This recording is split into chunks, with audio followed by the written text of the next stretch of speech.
దైవజనులు యేసన్న గారు ఒక పిడికిడి అన్నం కోసం కష్టపడిన రోజులు ఉన్నాయి.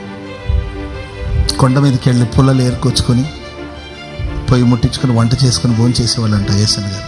భయం, కప్పలంటే ఆయనకి భయం అంట. ఒక్కొక్కరికి ఒక్కొక్కటి. కొందరు పాములు చూస్తే భయపడతారు, కొందరు బల్లిని చూస్తే భయపడతారు. ఏంటండి, కొంతమందికి ఏమో బొద్దింకలంటే భయం. యేసన్న గారి కప్పలంటే భయం అంట. అందుకే ఆయన ఒక చోట వెళ్ళి మట్టిని తవ్వుకొని తీసుకొచ్చి ఆయన ఒక చోట కుప్ప పోసి ఆ మట్టితోనే ఒక అరుగులాగా తయారు చేసుకొని దాని మీద పడుకునేవాళ్ళంట.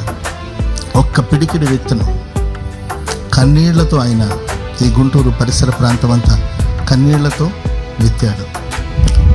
దైవజనులందరూ చెప్తూ ఉంటారు, ఆ రోజుల్లో ఏదో కొంచెం పైసలు వస్తే 10 రూపాయలు, పావాలాలు ఇవన్నీ కూడా పోగు చేసుకుని ప్రేమక్క గారు అమరావతికి వెళ్ళేవాళ్ళంట. లేమల్లే నుండి ధరణికోట అమరావతికి షాపింగ్ వెళ్ళేవాళ్ళంట.